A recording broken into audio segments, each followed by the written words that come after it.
Hello and welcome. We are streaming at what used to be the regular time, 2 o'clock Central. Welcome to Deprogrammed. My name is Carrie. I am your host, and I'm very excited. I have a live interview discussion today with someone who people in the chat actually told me about this podcaster, this YouTuber, in the past year, and I was just pleasantly surprised to watch some of his streams, to see what he's all about, to be on his channel, and to get to meet him. His name is Jay Wit. You guys in the chat who do the green hearts, you know who he is.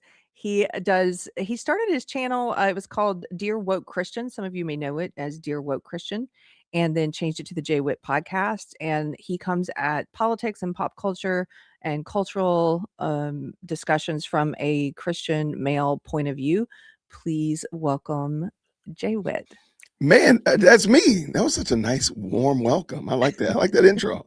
I'm gonna have to chop that out. How are you, Carrie? I'm good. How are you? I know you're busy. Not bad at all. Not bad at all. Thank you so much for having me. It's a lot of fun. Well, thank you for carving out some time today to spend with us at Deprogrammed. Now, the folks in the chat with the green hearts, I had to learn about this. The first time you came over, or you sent people to my channel, they were putting green hearts in, and I was in the middle of being attacked by a lot of very angry, mean people. And then to see all the very nice green hearts, that was so sweet. So those are your folks. Here we go. Green hearts in the chat. Absolutely. Green hearts in the chat. Now, for those that don't know you, tell them a little bit about yourself. Well, my name is Jason. I live here in Atlanta, Georgia. I'm the husband of one, the father of two. I'm the host of the JWhit Podcast, where we do social and political commentary from a Christian male perspective. And I like to kick a beehive every now and then. I like to stir up some trouble every other Tuesday. And most of the time, however, we're just analyzing, looking at things, and just asking better questions. As I like to tell my people, if you don't know the answer, ask the questions. And so we try to do that. So recently we've been spending a lot of time looking at Charlie Kirk's one-on-one debates, or his Ask Me Anything debates and lectures, and looking and see if there's things that we can glean from them that we can apply in our own everyday interactions and the such of that nature. So that's what I mostly do over here. And this is JWhit Podcast. Well, thank you for being here. I love having you. I wanted to get, in particular today, the Christian male perspective, because as you know, I am a lady, and it comes guilty as charged. Guilty as charged. It comes with some limitations when you try to give advice. And the last episode that I did here on Deprogrammed was about actually men who are trying to shepherd their home. And we watched the clip. We watched a couple clips, but one of the ones we watched was a clip of this actor from Stand By Me, who was on the Bill Maher podcast, Jerry O'Connell. Okay. Did you see that clip that was going around? I did not. So I'm gonna do some quick finger dancing on the keyboard. Oh, okay. I'll show you. I'll show you again, because it's relevant to what we're going to talk about today. And I know it's a celebrity, but I think this is something that it's not just, we can use him as an example because he's a celebrity and he's in the public eye. But I think it's something that men in general find themselves, some men, dealing with, is not being shepherd of their home. Maybe when they got married, they didn't know how to, maybe they didn't believe in Jesus. Maybe they still don't believe in Jesus, but they find themselves like things have kind of gotten out of control and they're not really the leader in their home.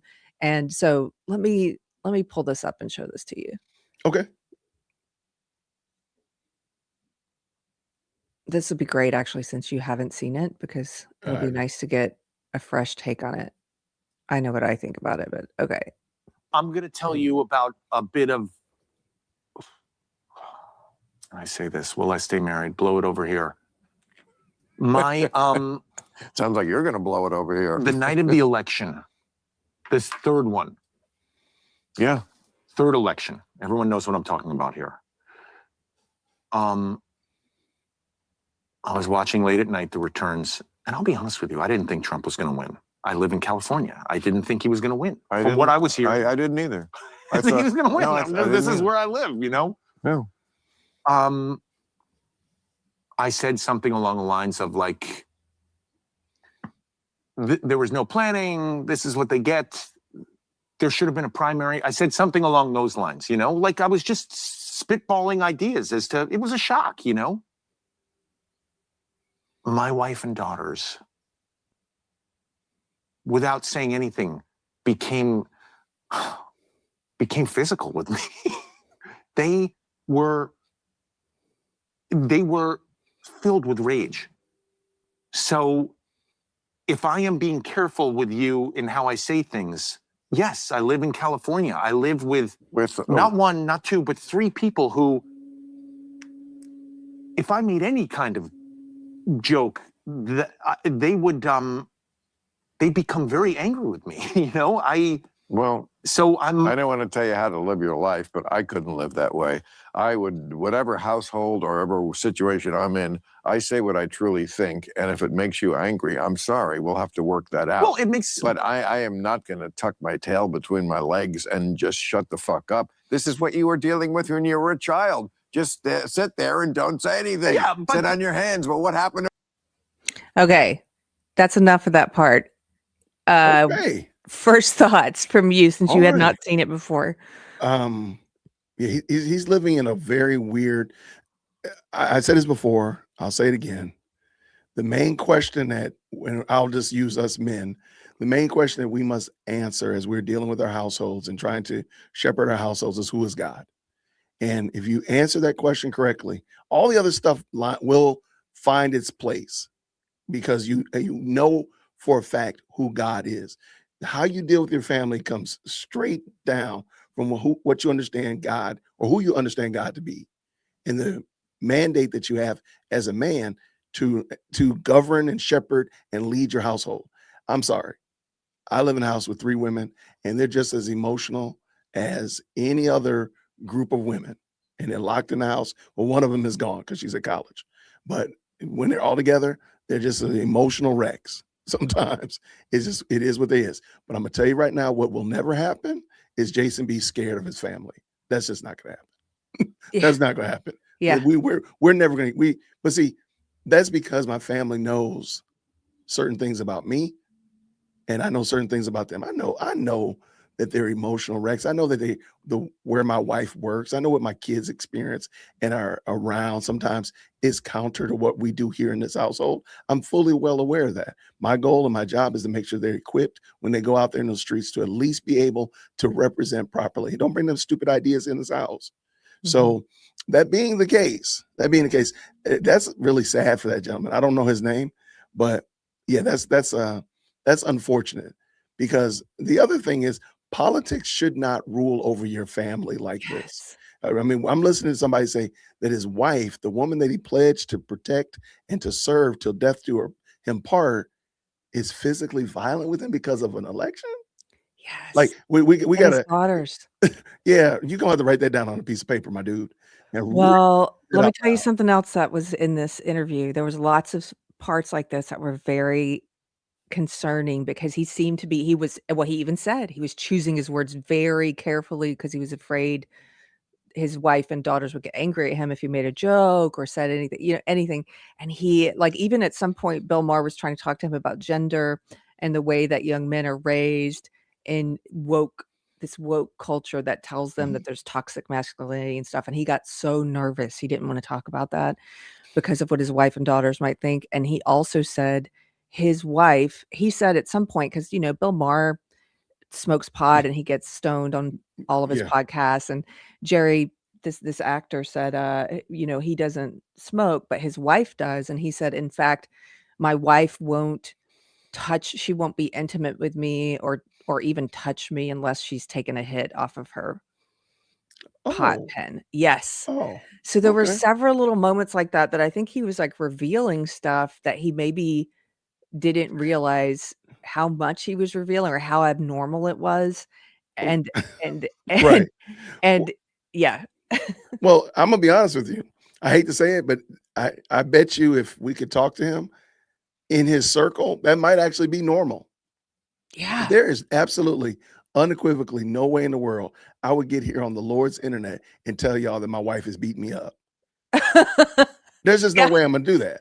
I'm just not gonna do that. Even if it was happening, I would come in here with my tooth chipped, my eye black, and my nose bloody, and be like, y'all, you should have seen the other guy. Y'all should have seen that. I would be lying my butt off. But what I'm not gonna do is get out here and tell y'all that my wife done beat me up.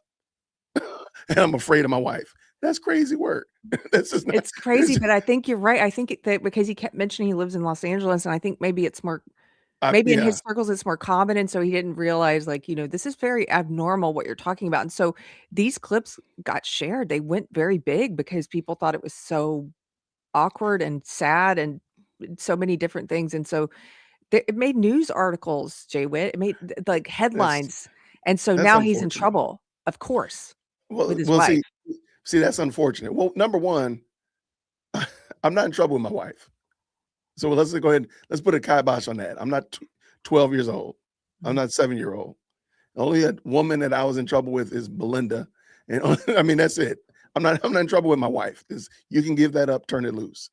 However, the fact, personally, I think all California podcasts and broadcasts need to stay within the state of California, because like they need to build a wall, a wall around California, so that none of that stuff even seeps out, because that's abnormal. And again, he said it pretty. I guarantee you, his friends, his guy friends, know about that. His Yes. guy friends know that his wife puts her hands on him. Yes. And I'm sorry, let me take that back. Well, he said physically violent, so I don't know where else to go with that. I don't know what else to. I don't know how to translate that. I don't know if it, like the chick that was going to be on The Bachelorette, throwing bar stools. I don't know if it's that bad, but he said physically violent. I'm just going to take what he said at face value. You do realize that that's abnormal, my guy. Like, that's not a normal practice on any level. If you're doing that to your wife, or your wife's doing it to you, and for God's sake, your children. So yeah, all that stuff needs to stay inside California. Like, they just need to stream it only in Cali. Nobody else needs that stuff. No. Nobody else. Okay, so actually, Texas Sheepley says, "Oh no, I would never have found Carrie if California were fenced off." Okay, somehow or another, it's going to be a one way. We'll let information come in. We just don't want any of your stuff to come out. We don't want it to come out. Got it. Right. Y'all, somehow or another, my magical internet sieve system only allows things to come into California. Y'all just keep it all. Yeah, we don't want any of your exports. Right. And your politics. Matter of fact, let's just build a real wall. Let's put a real bubble around Cali. Yeah. I here in Texas, we joke that if you move here from California, you should probably not be allowed to vote here in our elections or to participate in our tax like policy or anything for 5 years until you show that you're really committed. I approve of that message. No. I am now very much, I don't know where I am now. Before, I was like, as relates to immigration policies into the United States, as well as amongst the United States, I was very just kind of, hey, work out a way to get these people in through the system. After talking to Nash Peters and realized it took his family 12 years to become U.S. citizens. Wow. I said, you know what? I think that's the right. I'm sorry. I'm fine with 7 years. I'm fine with it. And if you move from a blue state into a red state, you don't have a voice. I'm sorry. You get until you're integrated. Right. Yeah. Or you've become more part of the community. Yeah. Until you've seen the benefits of our tax system, until you've seen the benefit of our system here, you don't have you know what? Shh, just be quiet. Go have a seat and be quiet. So let me ask you something related to this gentleman. And I didn't know who he was at first either. He's an actor. I guess he was in Stand By Me. His name's Jerry O'Connell. And so related to this, I have had men, I've had a husband ask me advice for what to do if your wife has become, in his words, crazy from listening to Candace Owens. And I know you cover Candace quite a bit. And I think you are one of the best.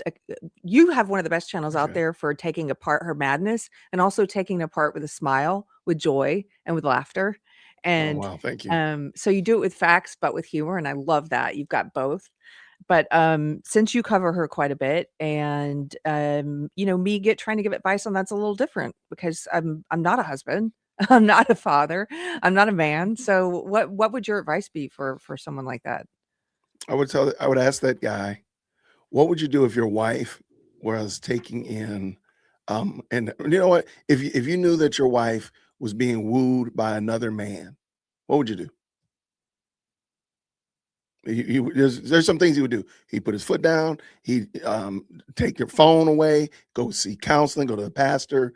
You're not going to, unless you're just going to let her, unless you're going to be a simp and just get ran over. But what are you going to do if you find out your wife is being wooed by another man? And every day, this man, every day on clockwork, 5 o'clock every day, this man reaches out to her and sends her an hour-long message. And she sits there and eats it up like a fat kid eats cake. What would you do? I'm pretty sure you would do something about that. Unless you're going like my guy over here and let your wife beat you up. Otherwise, if you're not one of those guys that let your wife beat you up, you're going to do something. You're going to fight for your bride. You're going to do stuff like that. Then do that. Treat it just like that. Candace Owens is trying to woo your wife into sin and divisiveness. She's trying to lead your wife away from the cross. Treat her just like that. That's it. So thank you for that answer. I love that answer. It treats it with seriousness. And you're right. If your wife were engaged in infidelity, or like you said, having some kind of emotional affair with someone online, like, you would set up rules and boundaries, like the two of you, if you wanted to save your marriage, rules and boundaries over devices and who she's talking to, who she's listening to. And it makes me think of not just Candace, but some of these influencers or podcasters who are potentially influencing your children or your spouse. Some of them are like in 2 Timothy, where it talks about the people who creep into households and lure gullible women away, Can we stop for a second? Do you think Paul knew that in the 22nd century, we would have a device, a little slice of glass that literally they can creep into your house in? They don't got to break into your house. They don't got to do breaking and entering. We literally invite them by pressing a button. And they are in our house, or face recognition. Mine is opened up while I was looking at my face. But like literally they creep in. Yeah. I don't know, man. That's probably one of the most like, whoa, aspects of the scriptures. Like it wasn't just creeping in through the window or creeping in through the pet door. Like, no, we literally invite them in on a regular basis. That's crazy work. Yeah. Anyone can get access to you through that, like creep into your house through that. So, along those lines, okay, since we're talking about shepherding, being the shepherd of your home for men, for husbands, for fathers, what advice do you have for men about raising children? We're in the middle of a situation here I'm located near Salado, Texas, which anybody in Texas knows. It's a small town. It's a beautiful little town. It is not too far from Austin, though, and from Georgetown, and it's starting to change slightly. And we're in the middle of a library war here, where the public library has some sexually inappropriate books on shelves, in the children and teens section. And so there are two different factions of people battling about it. Those who say, hey, don't put age inappropriate books on the kids and teen shelves, and those who think that somehow violates their rights or something, like to not put those on the kids and teen shelves. So we're in the middle of that right now. And in the context of that war, I have interacted with some mothers who have said to me in seriousness, that the internet exists and that they can guarantee that kids know how to use the internet and get access to anything they want. And basically that any efforts to shield your children at all from adult or inappropriate material is ridiculous in this day and age. What do you think about that as a parent? Well, I mean, to a degree, they are correct. And to a degree, they prove that the scriptures are true. That, I mean, if you go look at Proverbs, when Solomon or the writer of Proverbs is speaking to the foolish son, and he's like, talking about how the wicked woman will try to woo them in. Just literally, he's just walking down the street minding his own business, but he's not being aware of where he is, and he walks by her house. So we still have to, even though, to a degree, you're right. We can't keep them. It's kind of like pollen here in Georgia right now. It literally looks like snow outside. It looks like snow is falling right now. That's how bad the pollen is. That's kind of like it is. You're not going to defeat it. And pollen, and it's not going to rain for like 2 weeks. So my voice is going to get worse and worse every day. But it's everywhere. But that doesn't mean we don't wash our cars. That don't mean I don't wipe my windows. That don't mean I don't park my car in the garage, because you know what? I'm going to do my very best to limit the exposure to pollen, to limit the exposure. Yeah, they probably will be infected, but you know what you're not going to do? You're not going to say that I didn't make every effort to get to make sure. Why would you want to and this is the thing I think parents need to ask adults, like, why would you want to expose little people to such a practice as this? We see how it has ruined our society today for the adults. Yeah. You can't show me one aspect of society that is better because we allow libertine behavior between adults, consenting adults. Why would you want to expose children to that? Let me make sure I understand it. I'm taking notes. Like, what the heck is wrong with you? Mm-hmm. So we need to be willing to push back and say, I don't really care if you say that I'm some kind of prude or I'm not up with the times. Okay, fine.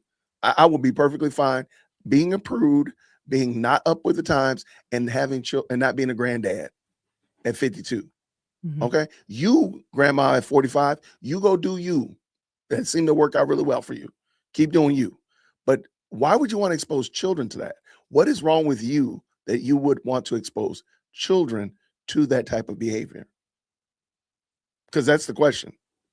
Yeah, that's the way I think about it too, is it's just sort of this throwing up of the hands and saying, let children raise themselves or something. Right. Because of the internet. There have always been, Texas Sheep Lady has a great comment in the chat about poisons. Like you try to lock poisons away from toddlers, right? Like why would you say, oh, let them figure it out? No, so we're aware that there are certain things that, okay, we just don't expose our children to it. Like, I don't understand. But see, this is the problem with our society. Like we've become like God, thinking that we can discern between good and evil. That doggone Genesis 3 keeps playing out every day. Like, we know what's better. Oh, it's better to expose kids to this. Really? How's that made our society better? Mm-hmm. I mean, we could probably name 25 different ways that society has been ruined because of our inability to treat marriage as God intended between a husband and a wife.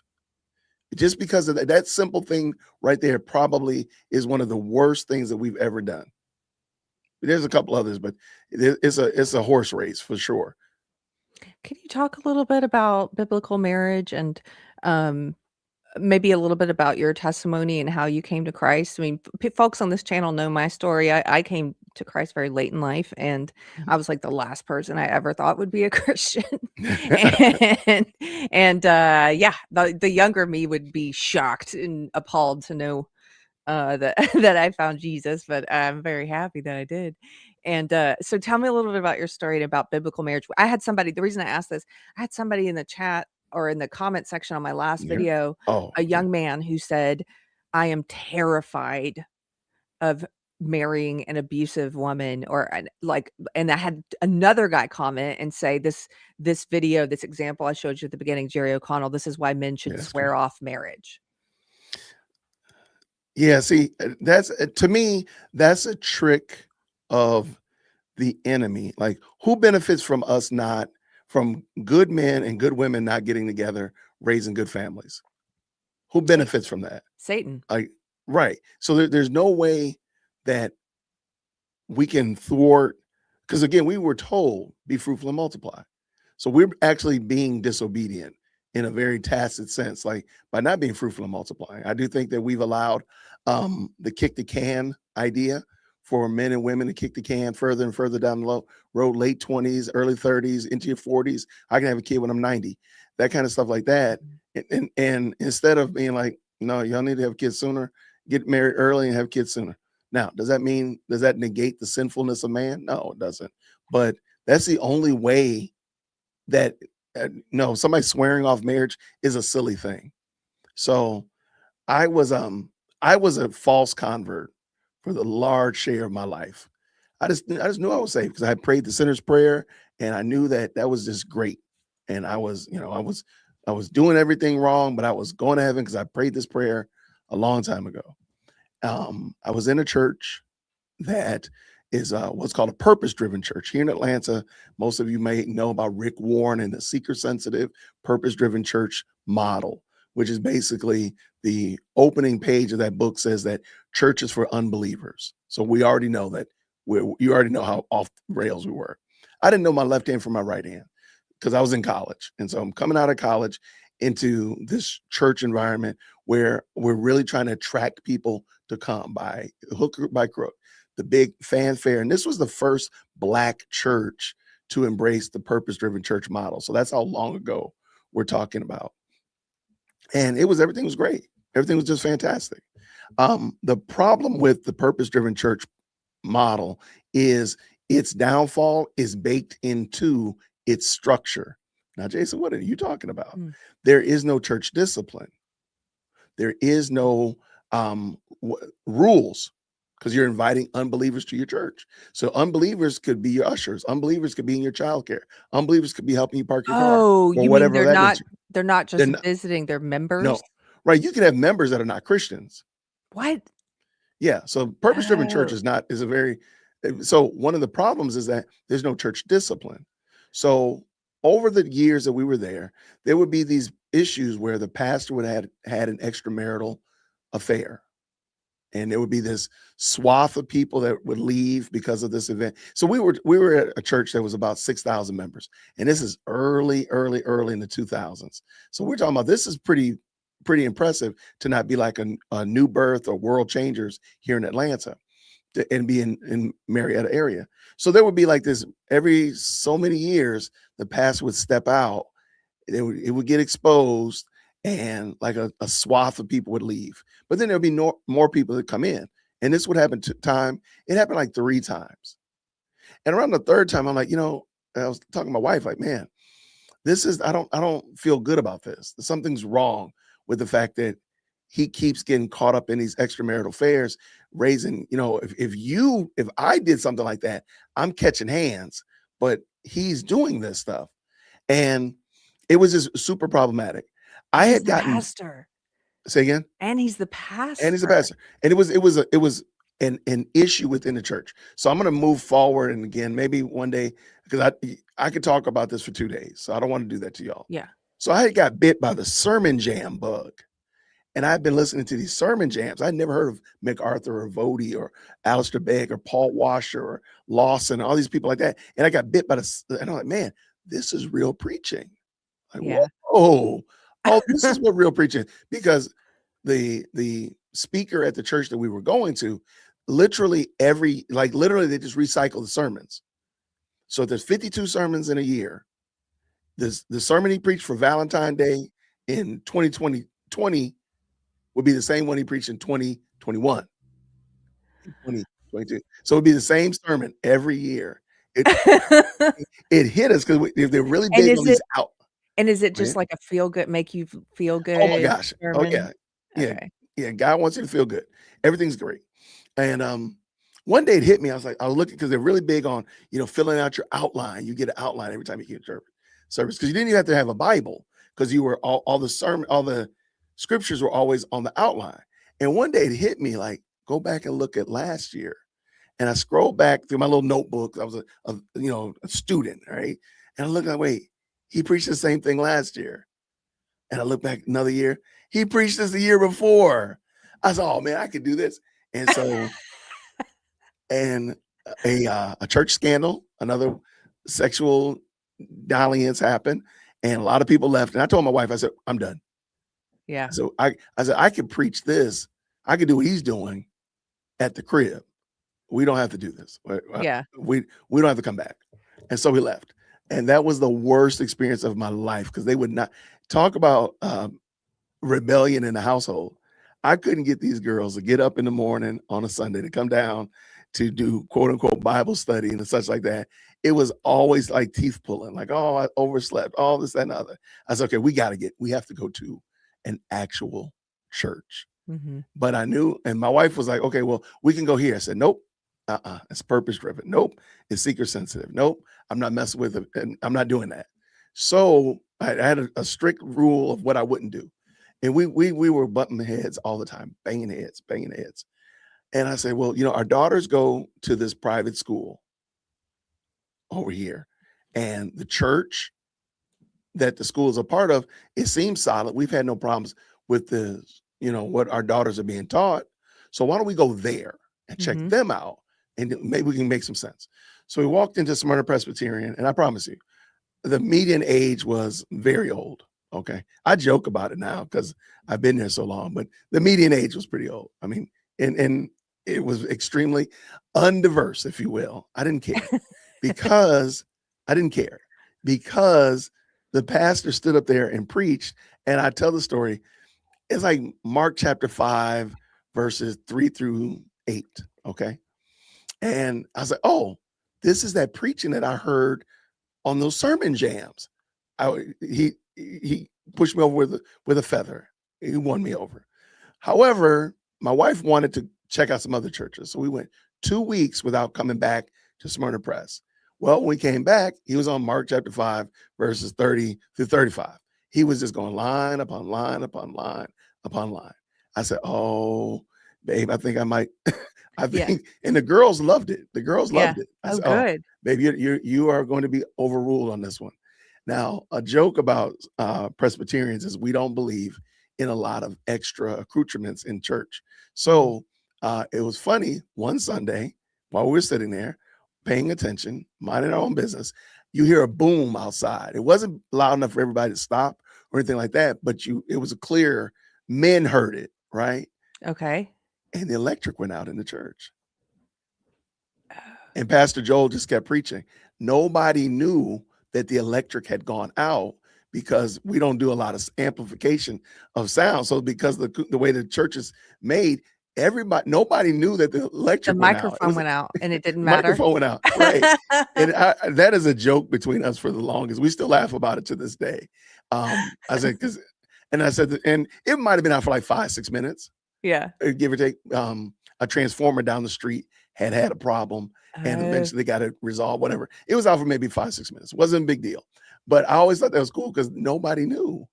And I said, oh, I'm all about it. So we're not worrying about lights. So the joke is fog machines and skinny jeans. Whenever, for Christmas, when we bring in a band, we have an orchestra that comes in and plays Christmas carols. I'm like, oh man, I better not see any fog machines and skinny jeans up in here. We better not see any of that. So it's a joke.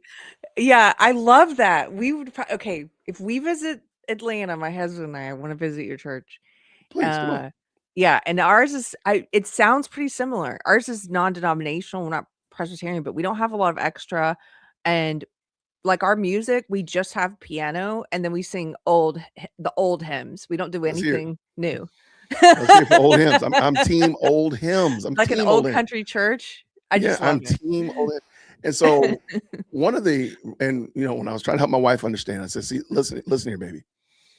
I said, well, one of the things is, matter of fact, because we sing from hymnals, I said, at the top of every hymn, there's a Bible passage that relates to this. I said, you're not going to see that in our modern day foolishness.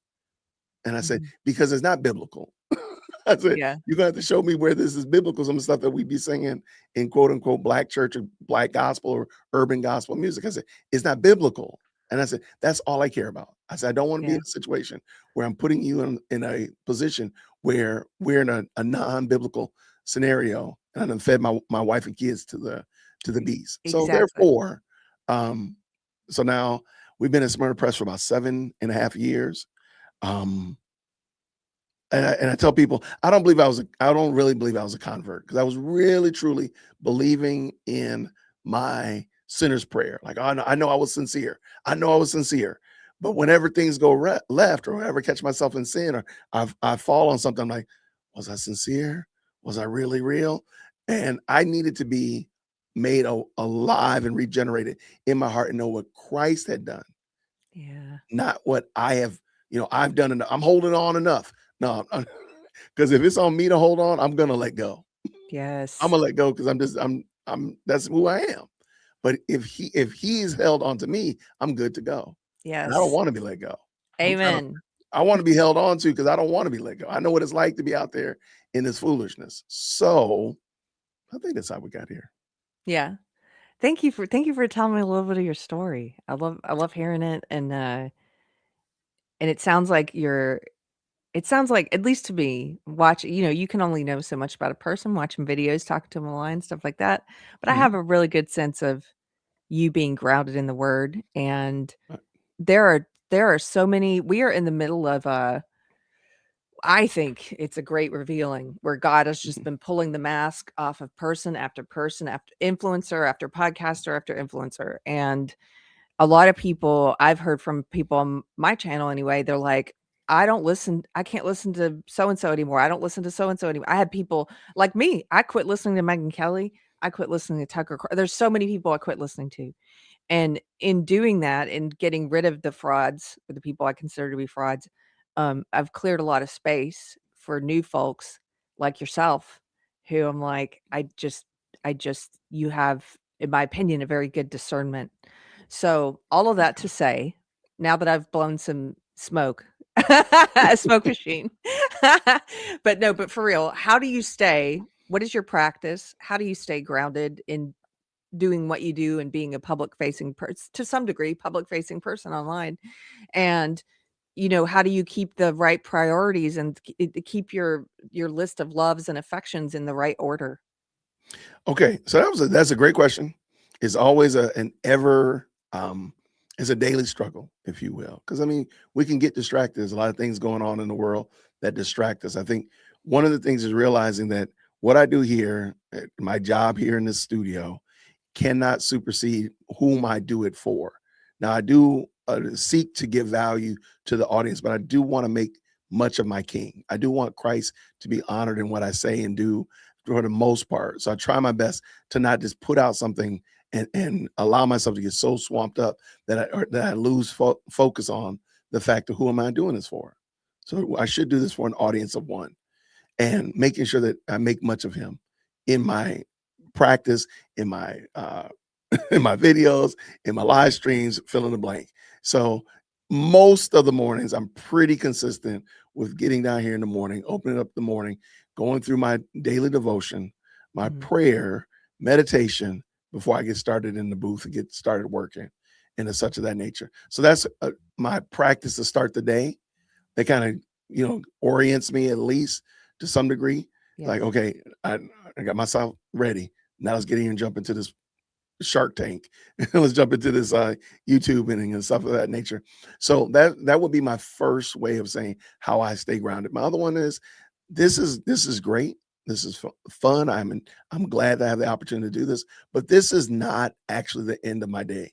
My life is outside of the studio with Mhm. my wife and kids, with my Yes. church community, with my own extended family that lives here in Georgia and elsewhere. So this is fun, and I put in its proper place, but I do know that it has a place, and I can shut the door, I can turn this off, and I can go do things like go wash all the pollen off my car and stuff like that. Yes. So just being mindful that this is not the end of it. And you can easily get trapped in it, especially when you start looking at your numbers and you start YouTube. I mean, it's just like any other thing when you realize, like, oh, the more I do, the better I'll get. And I can just make Mhm. this little change. And you can easily get distracted. I'm testifying about myself. So I have to keep it in mind, like, you know what? Just go and turn it off, man. It's okay. Just go to Yeah. walk away. Like this weekend, I didn't do a live stream yesterday as much as I wanted to. I just like live streaming.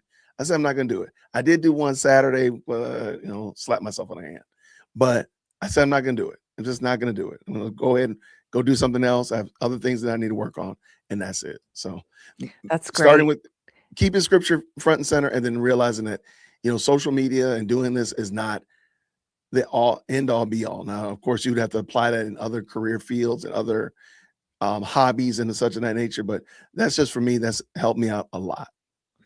I love that you have thought about it. Clearly, you've thought about it. You have an answer to the question, because I have asked some people that question, and they have told me, "Oh, I don't stay grounded." I don't know how you do it. I'm like, "Oh, okay." I don't know how you do it. I mean, Yeah. then they need to write a book on how I did not. It would be interesting if you're not grounded. I need you to write a book about how you're successful in your marriage, with your family, with your finances, with your church, and you're not grounded. I would love to. I mean, that could be a very interesting book. I don't think that book will ever exist. Yeah. So, okay. Tell me a little bit about before your channel became known as the JWhit Podcast, it was known as Dear Woke Christian, and your Mhm. videos were kind of sort of open letters. Is that right? Mhm. Can you tell me a little bit about what gave you the inspiration to start the channel? And you started, I mean, you're relatively new. You've grown very quickly. You started in 2020, right? That is correct. Let me see, double check. 2020. I gotta look. I remember it's 2020 or 2021 was my first video. My first video was September 11th, 2021. Wow. But I started blogging and writing on Twitter right in the summer of love 2020 when everybody was saying that they're a woke Christian. I'm like, how can you be a woke Christian? That doesn't even make sense. Like, that doesn't make sense. Hey, dear woke Christian, how do you give the gospel when this is happening? Or how do you tell somebody that Christ wants to forgive their sins when you just lied on them about their grandparents' sins and applied them to their lives and asked them for $50,000? How does that work? Like, I don't understand how that works. So I started on Twitter writing, "Hey, dear woke Christian, critical race theory is a cult," um, and it's such of that nature. And Yeah. that's how I started. And then I started blogging about it. Then slowly but surely, I ran across a couple of people who were already on YouTube, and they're like, "Man, you should do YouTube videos." I'm like, "What are you talking about?" And they explained it to me, and I tried it out. I didn't know what I was doing. I was just my videos, early videos. I think my very first video is gone now. I think I might have taken it down, but I have it saved. But yeah, I didn't know what I was doing. I was a wackadoodle. I was just putting videos up, thinking people wanted to see them. And I would do sermon reviews or book analysis and looking at lectures, these woke lectures and things of that nature, talking about the things that we're seeing, which are contrary to the scriptures, and try to apply scripture to them so that you could say, oh, no, the gospel is better than the black liberation theology, or the gospel is better than white fragility, or the gospel is better than Yes. marked by color, all these kind of dumb things that were coming out during that time. I just wanted people to say, man, like, you don't have to be in bondage to this. And I think what really started for me was when George Floyd event happened. Mm. I had somebody from my church call me and ask me, was I okay? I said, wait, hold on, wait, what? Wait. Because you're black? I fully did. I'm like, wait, hold on, Or make sure I understand this. Yeah, I'm like, wait. Well, the only thing we share in common is that we are men and we're both black. That's it, and that's where it stops. George Floyd doesn't represent me. What the heck are you talking about? And that's where I really got, because I'm like, hey, we don't want to get into this collectivism where you think that somebody represents me. The only person that represents me is Christ, and I need him to represent me fully and completely. I don't need George Floyd. I don't need fill in the blank anybody else. I need Christ to represent me. That's what I need. And as long as you so represent me, please leave me alone with this dumb stuff. So that's kind of what it's so exacerbated. weird. It's like, hey, this career criminal fentanyl addict died. I'm gonna call Jay Wit and see if he's okay. Are you okay? Like, I'm perfectly fine. What are you talking about? So I wanted to push against that because there were a lot of people getting snookered into it for no reason. They were getting caught up in it because a lot of, spoiler alert, I know people don't want to know this, but I'll just tell you this. If you're a highly melanated person, a lot of white people are not worried about you. They really are not. They don't wake up in the morning worried about, oh man, Tyrone down the street. Oh man, they're not worrying about you. They're not. They're worrying about their own families. They're taking care of their own things. They're not worried about you. You're worried about you or them, what you think they're thinking. You're implying that on them. Stop it. And This so, is about people in general. It's not yeah, even about race even. It's like, right. I think people are a lot of times people I call it crazy eyes. That's where you got your crazy eyes turned inward on yourself and you're overthinking, like, what's that person think about? What's that person think about me? What's that nobody, they're not thinking about you at all. It's just your crazy Well, eyes. the only problem is during 2020, they were able to take it up another notch and they could tell you what you were thinking. Like, I know because you're drinking from that coffee cup, I know that you are XYZ, ABC. This is who you are because you're drinking from that coffee cup. Like, what are you talking about? Like, that's crazy. But they would do it all the time. They would do it all the time. Like, stop this. No. And so needless to say, I started doing this because I just thought it was dumb. Like, y'all are listening to people who are dividing the church. If Christ is true, if the gospel is to be believed, then how is it that we're applying grandparents' sins, possible sins, to their great-grandchildren? How does that work? Yeah. If there's you have no basis for this argument. Ezekiel 18 does a complete and total cratering of your idea.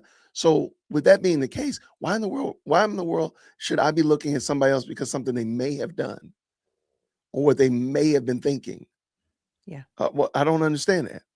And so that's how we started Dear Woke Christian, because I just was making fun of them. I'm like, I'm just going to laugh at you. So, I mean, if you get upset, I'm going to laugh more. I'm going to mock you more. So you might as well just go ahead and ignore me and keep on trucking. But I'm not going to let it slide that you're trying to divide the body of Christ, whom he has called, over things that are specious like race. Yeah. You're not going to beat those charges. So therefore, I'm going to keep making fun of you, and mockery will continue until morale improves. Mockery will continue until morale improves. Do you have t-shirts yet? Because if you don't, you need to put that one on one. I have a ton of t-shirts. That one will be in our summer drop as well. Okay, I just did our birthday shirt. I just did the birthday shirt. I gotta talk to you. I gotta get motivated and do some kind of fun. I have all kinds of ideas, and then I just am lazy. Fourth wall. It is so easy. Sloth. I'm fourth wall. Okay, I'm write that down. Fourth wall is so easy. We'll talk after this. One of my problems is sloth, Jay Wit, and then I excuse it and say it's okay because that means I don't care too much. There's some value to that. I'm not trying to get in trouble. I mean, there's some value to procrastination when you really, because sometimes, like myself, I have ADHD, and I can jump out and do something, and I have not thought about it fully. And by the time I get to this, I get out to the driveway, I just quit, and I don't even want to do it anymore. So I look silly because I started, Christ was talking about me, about the guy that starts to build a tower, hasn't considered how much it costs. That's what he was talking about me. Oh, that's yeah. Jason. Oh, that's so funny. We have some things in common. So there are instances where I have to really sit down and think. And I do this now. Like, I won't tell people about something until I've already at least started it already. So if I mention, if I've mentioned it, I've already got it underway. Now, there have been a couple of, run my lips because I talk too fast. So there've been those issues as well. But there have been times when I'm sitting around thinking about it, like, I will not want to do this in 2 weeks.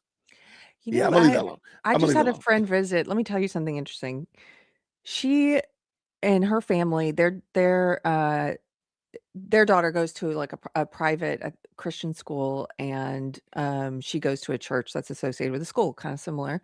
And they have a book club for the parents at the school, like, so parents can be reading the same things, which I had never heard of that. It's so interesting, like, that there's like, hey parents, if you want to read this book this month, we're doing this, right?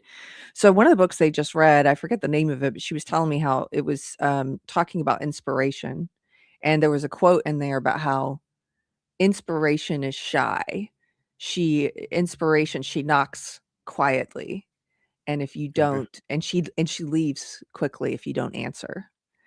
And how she was thinking about that quote, and she said the more she thought about it, she was thinking inspiration maybe is just a way that the secular world thinks of the Holy Spirit. Like, what if inspiration and the Holy Spirit are kind of similar in that the Holy Spirit, gives you an idea, a creative idea, or something to build, or something to grow, or something to do, and it's kind of shy and quiet, and if you don't answer right away. And I've been thinking on that since she was visiting me and telling me about this, and I was like, how many times inspiration has struck, and it's like, oh, this would be so funny to do this, or this would be such a good, I should write this, it's really important, I should write this essay. And then if you don't do it, how often do you come back to that idea that you had? Or I should paint this, or I should, record this, or this song, or whatever it is for you, No, so I can get with that. I don't know if everything, because again, everything that comes to your mind, and maybe it's me, because I tell people all the time, if you need 20 ideas, just give me an hour. Just give me an hour. I got you. I'll even have some bonus ones. I'll give you some ideas, because I just think of stuff all the time. So that being the case, I don't think I need to do all these things. I know there's an execution aspect that I am definitely, I can give you the ideas. I'm the idea man. It's the execution part that really gets me over a barrel. So, but that's just my shortcoming. Yeah. Well, I wanted to thank you again for giving us your time today. I know you're very busy. It's been fun. I wanted to ask you, I wanted to save for the end here. I found you because you recommended or you played a clip from my video and you sent people here, and there are people that came into the chat, and it was related to me criticizing Candace Owens, and then she had put like part of my podcast on hers. She did. Weird. She did. I remember that now. It was weird. It was like the same episode. I had not even finished live streaming yet, and she sampled my video, and and it was wow. it was a bizarre thing. Yeah, I was still at the end of the video, and I guess she was like streaming the beginning. The point being, at that time, now it seems a little bit different. There's more people who are willing to be critical of her, but at that time there were not a whole lot of people who were saying things. There was like Allie Beth Stuckey, there were the Babylon Bee guys, and there was you. I discovered you and your channel. You know, you were not afraid to take her on, to tackle this subject and to say something, whether it was unpopular or not, to just say what you thought was the truth. And so tell me a little bit about that. Are you tired of that subject? Is it something you're still working on? And what was it like? Like, how did you deal? Did you deal with fear of going after a Goliath in the podcasting space? No, I wake up every morning for that one. So I find Candace extremely problematic because she's lying on God. And if she were just an average Joe or Jane just doing her content, that's fine. But because you try to attach yourself to Christianity, then we do have to deal with that problem. And if she's just a run-of-the-mill secular person, you know, nobody's bothering with Joe Rogan. He says some pretty crazy things. But because of the fact that she has attached herself to the Christianity, therein is the rub. So no, I don't have any problem with it. No, because I believe that what I'm doing is right by calling her out and calling her foolishness on the carpet. But even more than that, my goal is to challenge Candace to the point that her audience starts to listen, because she's burning people out. She's burning people out all the time. I want to be a conduit or a way by which when they finally get burned out, I say, man, I had enough of this. This don't make any sense. Every day, every episode is a stay tuned for the next episode. Every episode is a groundbreaking. This is going to break open the case and nothing happens. I had enough. I'm done. I just want them to know that, hey, there's some other options available.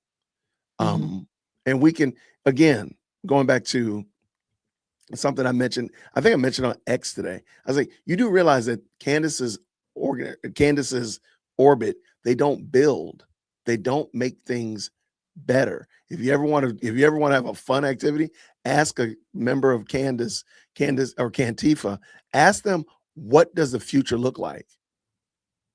What is better? What are you going to build? They don't have anything. They just want to destroy. Yes. We, on the contrary, though, we're building our families. We're building our businesses, our platforms. We're building our faith. We're building all these things. They're not building anything. And so I think we must remember that the mandate is with us to build and be fruitful and multiply. Yes. They don't have, there's no mandate for the stuff that they're doing. No, because it is the work of the devil. It is destruction, as you said. It's to tear things down. It's to tear people down. It's to destroy legacies, organizations, to try and destroy people through reputation, destruction, and harassment, and yeah, it's like the eye of Sauron. Because when you ask people, like just stop and think. I really want Cantifa to stop and think, like, why is it that there is not one person who can make a solid biblical case for Candace's behavior? Not one.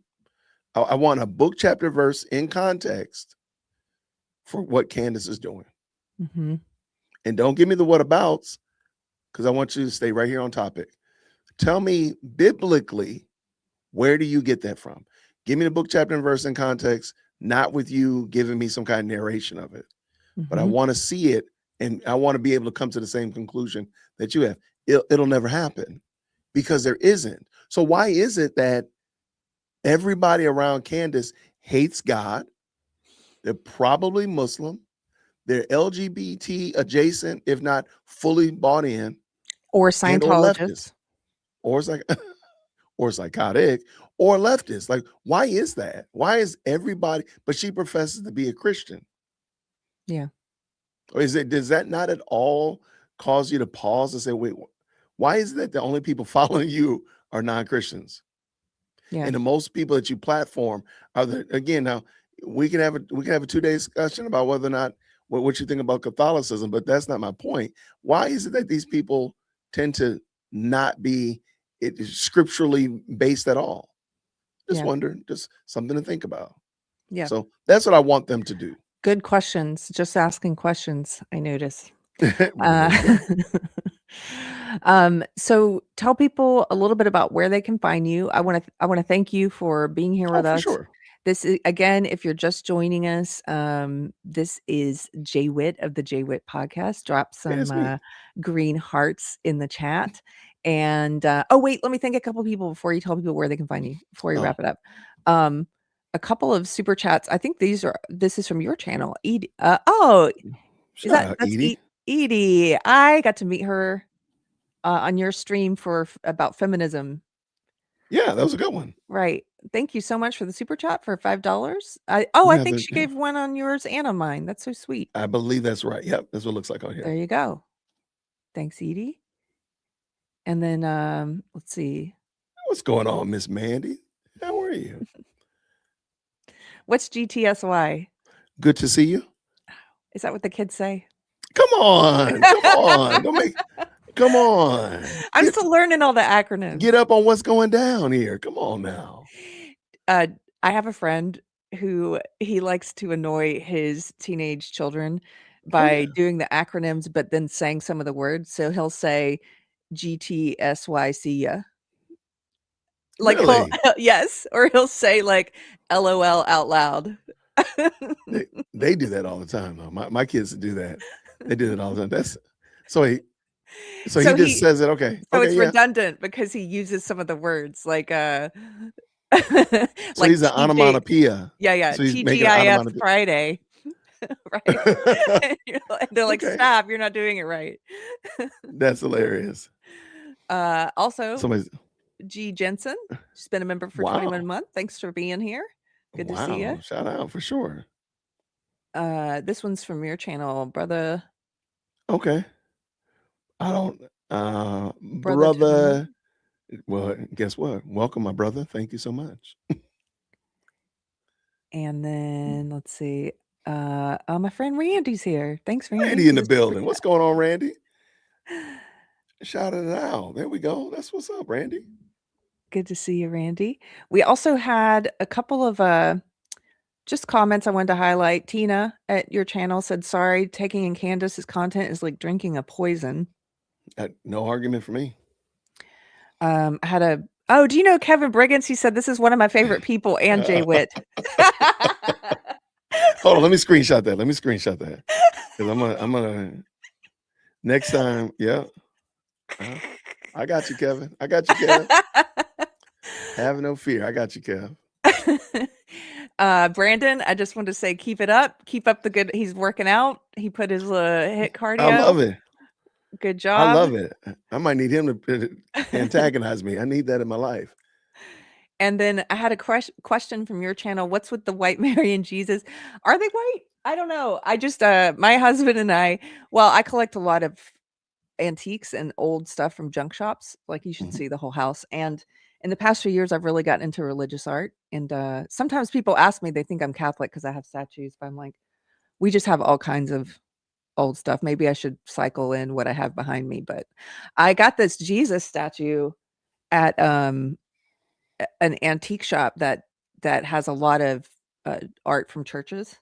And he was on a super discount because he has no hands. But you can't tell that from that far away. So okay. No, I didn't. I didn't know that. Yeah, I was thinking of buying some doll hands and putting them in there, but I don't think he needs them. I think Yeah, I'm gonna pass on the doll hands. We're gonna Anyway, pass on that. but yeah, that's what I don't know. Yeah, maybe they are white. Okay. That's it. Thanks for hanging out with us Yeah. today. Thanks for your questions. I want Jay Wit to tell you where he can be found online. Hold on. Can we? There were two other questions, Oh, three were other there two questions right other? here. Sorry. Mm-hmm. Oh, That you had under.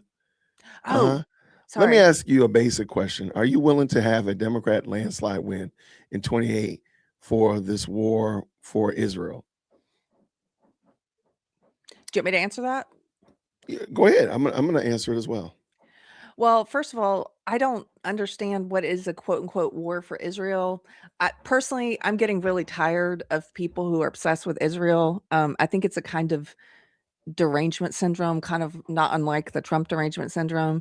And at first, I was really patient for the past year and I would hear people out. But after a while, I've started to notice certain patterns. And there are certain people who it is a pattern that you cannot talk about anything without them talking about Israel. Everything that they look at in the world, whether it's what's happening in Iran, whether it's stuff having to do with your opinion on a podcaster. They're always bringing Israel into it when it has nothing to do with it, and I'm getting really tired of it. I never tweet opinions about Israel because I don't have any, and yet I am constantly accused of having said stuff about Israel or being a defender of Israel or what have and so my answer to this is I don't think it is a war, quote, quote, for Israel. Nobody's proved that to me any more than it's a war for us. Like, I think it's just as much in our interest as it is in theirs. Is it not? So, so stop asking me loaded questions. That's my answer. And I'm tired. My patience is run very thin with the Israel obsessed people. You're about to make me become whatever it is you already call me. Well, I don't think you should. I don't think you should give into that, Carrie, because ultimately, I had to ask people, why are you so worried about what's going on in Israel, but you're not worried about what's going on in your? If you can't tell me your mayor, don't tell me about Benjamin or Bibi Netanyahu. Yeah. If you can't tell me about your city council, don't bother me about what's going on carpet bombing in Iran. Yes. Because I promise you, your HOA is still asking you about your HOA fees, or you got a check engine light on your wife's car. Tend to your own business. Again, we are not called to be concerned about all of these global issues at the expense of our own immediate family and own immediate concerns right here. Some of y'all are not in a church, but y'all worrying about Israel. Some of y'all haven't even gone to your doctor and gotten anything done, any blood work done for whatever's going on in your body, but you know everything about Israel. There you go. How about we get focused? How about you get focused on what's important? Because you're not going to convince me that Israel is the biggest reason for why you got that dead patch of grass in your front yard. Go tend to that. Go tend to the things that God has given you. Because this is in my true opinion, I think a lot of people are thumbing their nose at God by not taking care of the things that are immediately in front of them because they're busy worrying about stuff 9 time zones away in a sliver of land the size of New Jersey. But you're not worried about I bet you ain't called your mom and dad, your ailing aunt. Why don't you worry about them? But you're worrying about what's going on in Israel. See? It reminds me of the woke because to me, it's sort of like this resentment shell game where instead of cleaning your room and making your bed, as Jordan Peterson used to say, you're out in the streets with a protest sign, part of the resistance, but you haven't done your laundry and you're a hoarder and your sink is full of dirty dishes. And it is that kind of like resentment shell game where you're focusing on something that you have no control over, whether you're right or not. You have no control over that. And the things that are within your sphere of influence, like your home and your family and your personal life, and like you said, city council and things around you, like they're neglecting those things oftentimes. And then there's a question about Tallarico. I don't know. I think this is like a sarcastic statement. How do you it was sarcastic. Yeah, this is when you were describing what Christian was about. How do you do this? Yeah. Right. So, and that's the problem. Like Tallarico demonstrates no fruit of conversion. Yeah, I did say that. Tallarico demonstrates no fruit of conversion. And he's a Presbyterian. I am a Presbyterian. The problem is he's the wrong Presbyterian. He's Presbyterian USA. And I can get into the long weeds about that. because it's an interesting story about when the Presbyterian Church here in the United States split in the early 1960s, 1970s ish. Was there something going on around that time? Oh, that's right. It was like integration, a strong integration. And PCA, Presbyterian Church of America, was on the wrong side of the equation. They chose to not integrate. PCUSA wanted to integrate. And so they split off. And PCUSA moved up north and they became the Presbyterian Church of the United States. And more in the South is the Presbyterian Church America. I'm a member of the Presbyterian Church of America. Oh, wait. I thought you just said they didn't integrate. I did. Because they didn't want to integrate because they felt like the PCUSA was extremely too liberal in their understanding for why churches needed to integrate. Not that they shouldn't integrate, but that their argumentation was extremely liberal in that regard. And that's why PCUSA and PCA did not, they split. Well, the problem is now, almost 70 years later, guess who was right? PCA, because PCUSA, they got drag queen story hours, they got female pastors and everything else, and they have James Tellerico. Where again, is PCA right? No, they got some problems. They fight through it every year at General Assembly. But guess what they don't have? They don't have James Tellerico. Yeah. He's here in Texas. I'm getting ready to do a deep dive on him, an episode on him. I'll let you know when it's happening in case you want to come back. Yeah, let me know. Please. Please. I would love to talk about it. Yeah. He's it's a little frightening because he appeals to a lot of the woke Christian types that you've talked about. Yeah, and that's why I want people on our side of the argument to be willing and be equipped to push back on those things. Like some of the things he pushes, they make no sense. Like you have to be completely biblically illiterate in order to think that these things work. Mm-hmm. But what is he betting on? That you are biblically illiterate. Yes. So therein is the problem. And then the last one I had flagged was Jeremy, who said that he knows good people, good folks who are caught up in the conspiracies, and it's all from going down a rabbit hole on YouTube or Facebook. And I flagged this because I think we all know people like this right now. And for sure. Yeah. I think a lot of it has to do, it makes complete sense because a lot of people rightfully so, lost faith and lost trust in institutions like the media, old school media, stuff like that, the government. But the answer to that is not to then just put like misplaced trust in new influencers or YouTube channels or, right. You have to be discerning. I guess that's what black pilled is called, where basically you distrust everything. So there's like red pilled and then there's like black pilled where you distrust everything. And I don't think that's helpful at all. Like, I don't think there's any value in turning it into I distrust everything in the world. Like that's crazy work. Because you could do that all day long. You could literally distrust everything. Like, is there still water in this Yeti? I don't know. It could be, it couldn't be. I could sit there and distrust all day long and be thirsty. So yeah, to your point, I agree. Yeah.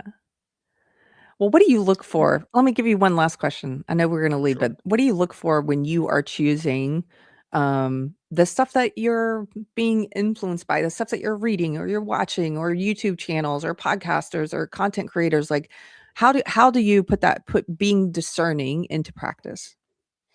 Okay, so there's just like habit things I like to watch. I do like watching car detail videos. I do like those. I like watching old school breakdowns of cartoons that I grew up on or toys that I grew up on.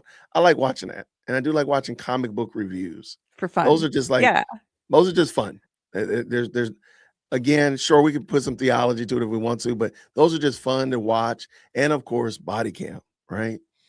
Those are just my fun things to watch. Cam? Like police body cam? Police body cam. Oh my gosh. Oh, okay. I'm kind of addicted to those. they're calling me out in the chat. So to me, those are just my just something I'm watching. When I get off of here, get ready to go take my daughter, I'll probably listen to one of those. Right now, other things related to theology, other things related to doctrine, I am a little bit more houndish about. So there might be people I get with and I can rock with, and there's something I'll never touch with a 10-foot pole. So and so that being the case, or audiobooks. If I do an audiobook, it'll probably be a biography. It might be something around that doctrine, theology argument. So it'll be somewhere around there. And But yeah, what that's about for it. people who are looking for, like, Oh, they feel betrayed by someone like Megyn Kelly, but they want to they want to pick a new kind of channel that they watch all the time that gives them gotcha. the news, and how do they practice discernment so they don't put that trust and that time with someone else who fools Okay. them? That one's gonna be a little bit more prickly, a little bit more spicy, simply because if I said look at their body of work, if you looked at Megan's body of work, you might not see the things that have changed in her in the last 4 months. I'd say like the last 2 months, really. Mhm. So if you don't go back far enough, if you go back too far, you could be hornswoggled and bamboozled. I like Chicks on the Right. Me I mean, too. that's a great one. I would maybe, if you start with Megan Kelly, but go to her channel, but let's say you're on YouTube, go to her channel and then look over there on the right and look at the also recommended. And then from there, don't click on Megan's video, but just look at some of the also recommended and see where they land and maybe check them out and give you a little bit of, again, Chicks on the Right. And maybe go to Chicks on the Right and then look at them and what else they recommend you to check out as well. Because this is an echo chamber. YouTube is going to feed you more of what will bring you back. So if you're watching something like Chicks on the Right, don't be surprised you get more of that type of content. If you're watching Young Turks, like I've never been recommended Young Turks, but now that I think about it, I really never get recommended Young Turks. So you get my point. But YouTube is going to keep sending you that type of stuff. So you do want to pay attention, but see if the people that you're tapping into, do they have a derangement? Do they have a Trump derangement?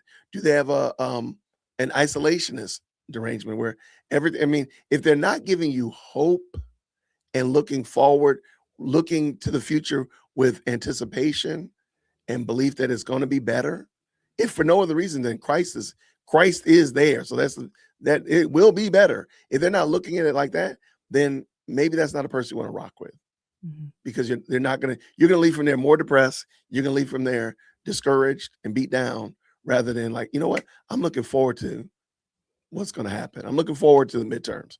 I'm looking forward to this and so forth, because I'm not looking at some doom and gloom or listening to a doom and gloom peddler, but somebody that's actually pointing me to something is better in the future. Yes. Building, growing. Yeah. Well, thank That you will so be my much, Jay Wit. No problem at all. Thank you for having me, Carrie. We're going to do this again. We're going to do it again. Tell folks where they can find you. You can find me at the JWhit Podcast here on YouTube. That's the primary place I'm haunting. I'm also the JWhit Podcast on X. Those are probably the first two places you're going to find me. I have a Substack. I kind of did a little Substack abandonment. I apologize, but I'll try to do a better job at it, I promise.